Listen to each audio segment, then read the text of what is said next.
I had to talk about a story that's very, very important. And albeit indirectly, it involves Caitlin Clark, the Department of Justice, and quite possibly the President of the United States himself. Somebody got to say it, so I'm going to say it. Ms. Clark's targeting may reflect a culture of disparate treatment, and the evidence provides reasonable cause for a federal probe into potential civil rights violations. There are moments in sports history when a single athlete becomes bigger than the game itself. But what happens when the league that's supposed to celebrate that athlete instead allows them to become a target? We are witnessing a crisis unfold in real time within the WNBA. A player, Caitlin Clark, is generating a tidal wave of money and attention that the league has only ever dreamed of, yet she's being treated like a public enemy on the court. The attacks have become so systematic, so visibly hostile, that the conversation has exploded beyond sports commentary. We are now talking about federal investigations, congressional hearings, and potential civil rights violations. This is no longer a story about basketball. It's a story about money, power, deep-seated jealousy, and a league on the brink of a legal catastrophe that could bring the entire organization to its knees. The WNBA prayed for a savior, but they got a cultural firestorm that has now captured the attention of the most powerful people in the nation. The golden child, in her second year in the league, who was top 4 in MVP voting last year, the assist leader last year, a galvanizing talent that has done wonders for the NBA. If she is seen to be physically getting abused on a basketball court in a way that is such a clear and flagrant discrepancy compared to what happens to others, that man is not going to say something. Caitlin Clark has done for the women's NBA what Michael Jordan once did for the NBA. Made it more valuable, watchable, and marketable.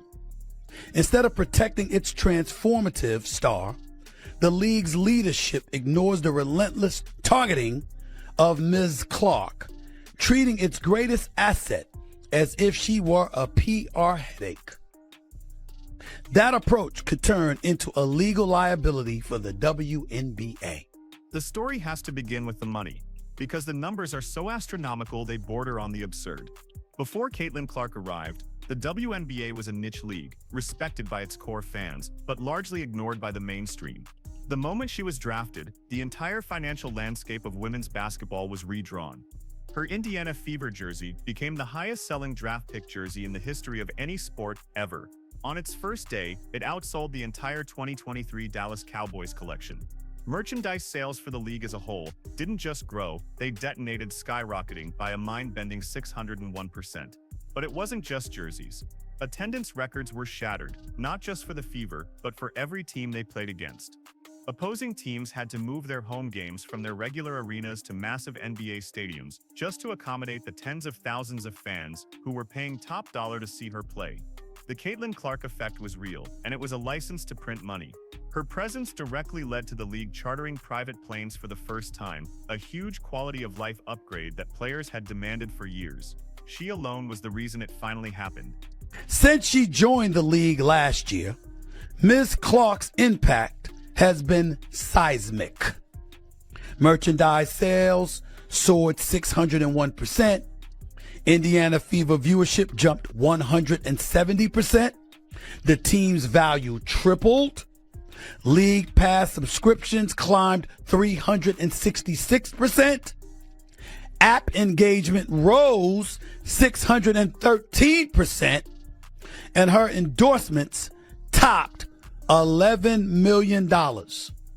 She's the economic engine driving the league forward. While the league's cash registers were working overtime, a much darker and more violent narrative was playing out on the hardwood. The very player responsible for this economic miracle was being physically targeted in a way that defied all logic and sportsmanship. This isn't just an opinion. The statistics are an indictment. Last season, an almost unbelievable 17% of all flagrant fouls called in the entire WNBA were committed against Caitlin Clark.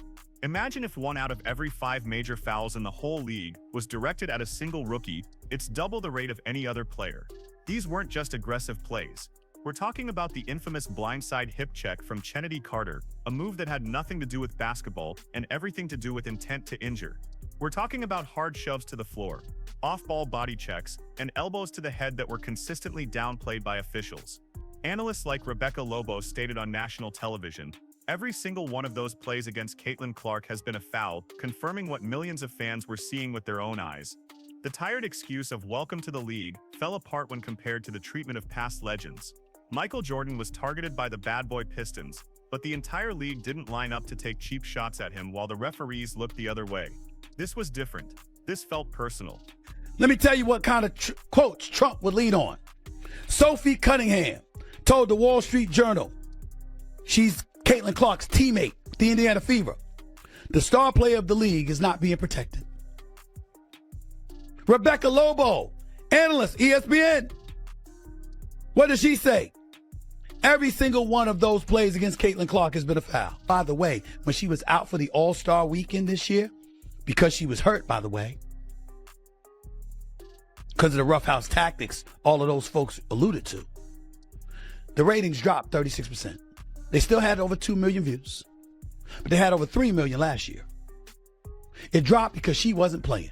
Now, I told y'all, Candace Parker tried to tell y'all, Rebecca Lobo is trying to tell y'all, the goose that lays the golden eggs, the tide that lifts all boats. This blatant on-court abuse led to one burning, infuriating question. Where on earth was the league's leadership? As their generational talent, their biggest star and their most valuable financial asset was being treated like a piñata. The WNBA Commissioner Kathy Engelbert and her executive team were nowhere to be found. Their response was a masterclass in corporate inaction. When pressed by the media, they offered nothing but weak, empty platitudes about the physicality of the game, and players adjusting, completely failing to acknowledge the obvious, systematic targeting. This wasn't just a failure of leadership, it was a catastrophic business blunder. They were cashing the multi-million-dollar checks that Clark's fame was generating, while simultaneously cultivating a hostile work environment for her. Their silence sent a clear message to the rest of the league: the abuse is permissible. This created a dangerous power vacuum, and it was only a matter of time before a more powerful voice stepped in to fill the void. Do you know what Gino Auriemma said? He said, she's being targeted.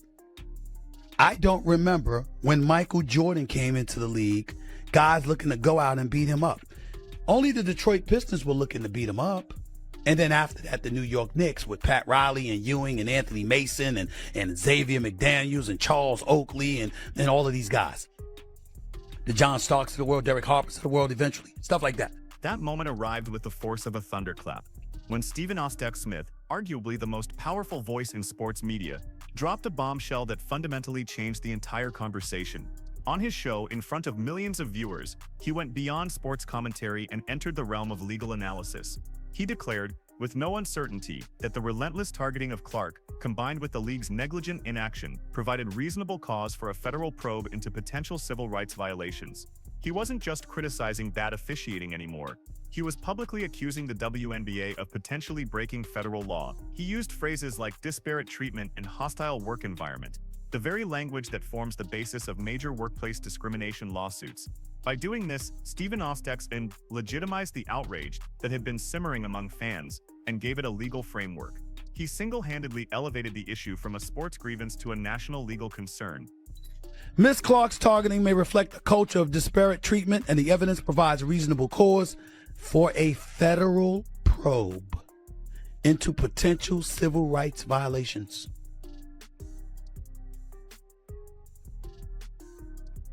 Am I making it up now? Remember I said this months ago. Remember I talked about people being jealous. The Cheryl Swoops of the world and others. Remember I pointed that stuff out? Remember I talked about the rough housing? This would mirror the Equal Employment Opportunity Commission investigation into the Erica Hamby's pregnancy discrimination claims against the WNBA and her team. Congress and Labor and Justice Departments would be justified in examining the facts. You don't think Caitlin Clark could become an issue of national, potentially international, and definitely federal proportions? You don't think so? And suddenly, Washington, D.C. was listening. Following Stephen A.'s declaration, the Wall Street Journal, one of the most respected and influential newspapers in the world, published an explosive op-ed that fully endorsed his position. The piece, written with the precision of a legal brief, argued that Congress, the Department of Labor, and even the Department of Justice would be fully justified in launching an official investigation. Then, the threat became tangible. U.S. Senator Jim Banks of Indiana sent a formal public letter to Commissioner Engelbert, demanding immediate answers and accountability for Clark's treatment on the grounds of workplace safety. The conversation was no longer theoretical. The op-ed even mentioned the ultimate threat. If the league remains inert, Congress should reconsider the WNBA's special privileges, including its valuable antitrust and broadcast exemptions. An official federal investigation would mean sworn depositions, a forensic audit of the league's internal communications, and league executives testifying under oath in a public congressional hearing. The WNBA was no longer just dealing with a PR problem. It was facing a potential legal war with the United States government. Senator Jim Banks' 2024 letter to WNBA Commissioner Kathy Engelbert demanded answers on Ms. Clark's treatment. Congress and the administration should demand answers from WNBA leaders, investigate officiating and internal league communications, hold hearings, and insist on real reforms. This is in a Wall Street Journal. The Labor Department should review the league protocols for workplace safety. If evidence shows discrimination or retaliation, the Justice Department's Civil Rights Division must act. If leaders remain inert, Congress should reconsider the WNBA's special privileges, including its antitrust and broadcast considerations. Checking referees' work with NBA-style last 2-minute reports would be a meaningful first step toward building trust. But what was fueling this unprecedented level of animosity? Why would players actively try to harm the one person who was making them all richer and more famous? The ugly, undeniable truth was laid bare in the All-Star voting results. Fans from across the globe cast a record-shattering 1.29 million votes for Caitlin Clark. It was a democratic mandate, a clear declaration of who they wanted to see. But when the ballots from the players themselves were counted, the result was a collective slap in the face. Clark was ranked a jaw-dropping 9th among guards by her own peers. 9th? As Dick Vitale put it, this was absolutely pure jealousy. The very players who were now flying on chartered planes and enjoying sold-out arenas because of her couldn't bring themselves to even rank her among the best. This was a coordinated act of disrespect, a toxic form of gatekeeping that revealed a deep-seated resentment toward the new star who had so effortlessly stolen the spotlight they felt they were owed. It was a public confirmation of the ugly internal culture that was driving the on-court attacks. But 17 flagrant fouls have been called against people for beating up on Caitlin Clark. That's practically double what's happened for any other player in the league. They have evidence to say she's being treated unfairly. That was the first salvo. I'm not asking you. This is Stephen A., baby. I'm telling you. It's the first salvo. It's not an accident that this is coming shortly after the WNBA players foolishly wore those shirts. As Candace Parker pointed out, pay us what you owe us, antagonizing the league, with pending CBA negotiations coming. This internal rot now threatens the WNBA's entire future, which is far more fragile than it appears. The league's newfound financial health is built on a house of cards, and that house is named Caitlin Clark. The massive multi-year endorsement deals with global titans like Nike, Wilson, Gatorade, and State Farm are not just about sponsoring a player. They're about investing in an image of excellence and inspiration. These billion-dollar corporations have morality clauses in their contracts and will not stand by while their star ambassador is associated with a league that condones workplace abuse. The damage to their brand would be immense.